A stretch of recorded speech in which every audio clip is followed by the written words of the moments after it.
በኤርትራና በትግራይ ድንበር በተለየ ሁኔታ ውጥረት ተባብሷል። አዲስ ወታደራዊ ስምሪትም እየተደረገ ነው። ሰላም እንደሙላችኋል ክብራትና ክብራን የኢትዮፎክስ ቤተሰቦች፣ የዕለቱን ዜና ይዤላችሁ ቀርቤያለሁ። ለቻናላችን አዲስ ከሆናችሁ ቪዲዮአችንን ላይክ፣ ቻናላችንን ሰብስክራይብ በማድረግ አብራችሁን ሁኑ። በኤርትራና በትግራይ ድንበር በተለየ ሁኔታ ውጥረት ተባብሷል። አዲስ ወታደራዊ ስምሪትም እየተደረገ ነው። ኢትዮጵያና ኤርትራ በሰሜን ትግራይ ክልል አቅራቢያ ወታደሮችና ወታደራዊ ቁሳቁሶችን እያሰማሩ መሆናቸውን፣ ይህም በአፍሪካ ቀንድ ዳግም ግጭት የመቀስቀስ እድል ከፍ ማድረጉ በቀጠናው ዲፕሎማቶች ዋቢ በማድረግ ብሉምበርግ ዘግበዋል። እንደ ዘገባው ከሆነም ይህ ወታደራዊ ዝግጅት የወጣው የፕሪቶሪያ ሰላም ስምምነት ከተፈረመ ከ3 ዓመት በኋላ በፌዴራል መንግስትና በትግራይ ባለስልጣናት መካከል ባሉ ያልተፈቱ አለመግባባቶችና እንዲሁም በሱዳን የተካሄደ ያለው ግጭት በተደረገው ተጽዕኖ ሳቢያ ለሳምንታት የዘለቀው ውጥረት በተባባሰበት ወቅት ነው። ለጉዳዩ ቅርበት ያላቸው ምንጮች ለብሉምበርግ እንደገለጹት የኢትዮጵያ ወታደሮችና ትጥቆች በባህር ዳር በኩል ወደ ሰሜን አቅጣጫ የተጓዙ ሲሆን የኤርትራ ኃይሎችም በትግራይ ክልል ውስጥ እንደሚገኙ አካባቢዎች ሰፍረዋል። የኤርትራ ኃይሎችን በትግራይ ክልል ውስጥ ወደሚገኙ አካባቢ ሰፍረዋል። በማህበራዊ ሚዲያዎች ላይ የሚዘዋወሩና ትክክለኛነታቸው ያልተረጋገጠ ተንቀሳቃሽ ምስሎች ወታደሮች ከባድ መሳሪያዎች የጫኑ ተሽከርካሪዎች ሲጓዙ አመላክተዋል። ጠቅላይ ሚኒስትር ዶክተር አብይ አህመድ በዚህ ሳምንት ኢትዮጵያ በቀይ ባህር መዳረሻ የማግኘት የቆየ ፍላጎቷን በድጋሚ ያነሱ ሲሆን የባህር በር ማግኘት የኢኮኖሚ እድገት እንቅፋት የሆኑ ሎጂስቲክ ችግሮች ለመፍታት ቁልፍ መሆኗም ገልጸዋል። ጠቅላይ ሚኒስትሩ ከቱርክ ፕሬዝዳንት ረጅብ ጣይብ ኤርዶጋን ጋር በአዲስ አበባ በሰጡት ጋዜጣዊ መግለጫ ኢትዮጵያ የጂኦግራፊ እስረኛ ሆና መቆየት ፍትሐዊ ያለመሆኗን፣ የባህር በር ማግኘት ለሀገሪቱ ልማት ወሳኝ መሆኑ አጽንኦት ሰጥተዋል። ኤርትራ በበኩሏ የጦር ዛቻ ስትል መግለጫ ውድቅ አድርጋለች።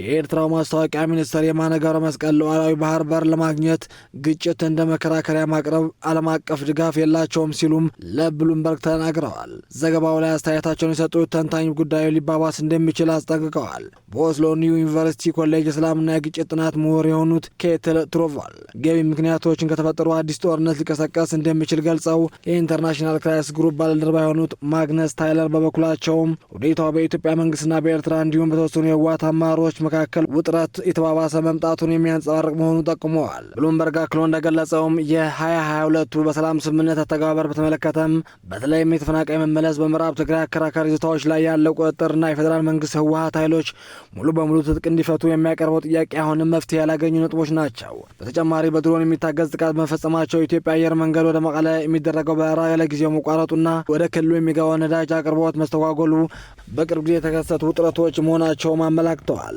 ኢንተርናሽናል ክራይሲስ ግሩፕ በቅርቡ ባወጣው ሪፖርትም ውጥረቱን ለማርገብ የተቀናጀ ቀጠናዊና ዓለም አቀፋዊ ጥረት ካልተደረገ ኢትዮጵያና ኤርትራና ትግራይ ለመቆጣጠር አስቸጋሪ እንደሆነ፣ ሰፊ ቀጠናዊ ግጭት ሊያመሩ እንደሚችሉ አስጠንቅቀዋል። በአንድ ወቅትም ከኤርትራ ህዝብ ነጻ አውጪ ግንባር ሻዕቢያ ከፍተኛ አመራር የነበሩትና በአሁኑ ወቅትም ደግሞ የተባበሩት መንግስታት ድርጅት ፖለቲካ ጉዳዮች ምክትል ዋና ጸሐፊ የሆኑት አምባሳደር ኃይሌ መንቆሪዎስ የኤርትራ ሆነ የኢትዮጵያ መንግስት ፈጽሞ ወደ ጦርነት መግባት የለባቸውም ሲሉ አስጠንቅቀዋል።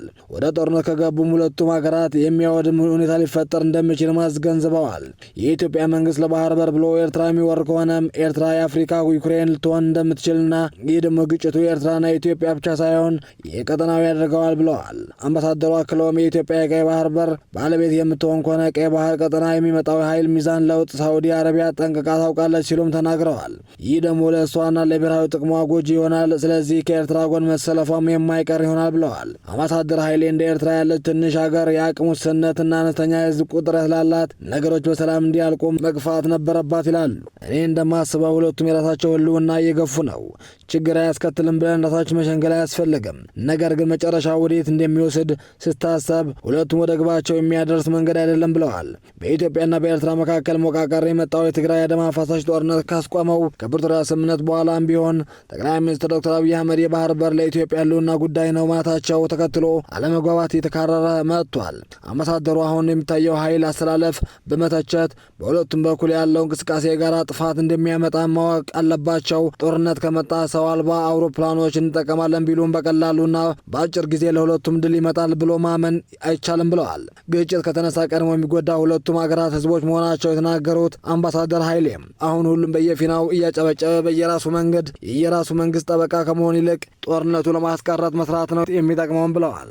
ጦርነቱ ከተቀሰቀሰም ጉዳቱ ለሁለቱም ነው፣ አፍራሽ ነው የሚሆነው። ከተቻለ በኢትዮጵያና በኤርትራ ውስጥ ያሉ ህዝቦች እንደ አውሮፓና ወደ አንድ አቅጣጫ ለመጓዝ መሞከር ነው ያለባቸው እንጂ ሌላ ጦርነት ማበረታታት የለባቸውም ብለዋል። ጦርነት ለሁለቱም ጥፋት የሚያመጣ መሆኑ ጠቅሰው አምባሳደር ኃይሌ የሁለቱም ሀገራት ህዝብ፣ ምሁራን፣ ፖለቲካና ሌሎች ይህን ጦርነት ለማስቀረት ጥረት ማድረግ አለባቸው በማለት ጥሪ አቅርበዋል። ክብራትና ክብራን የኢትዮፎክስ ቤተሰቦች የዕለቱን ዜና በዚህ ቋጨን። ቀጣይ በሌላ ፕሮግራም እስክንገናኝ ቸር ቆዩ።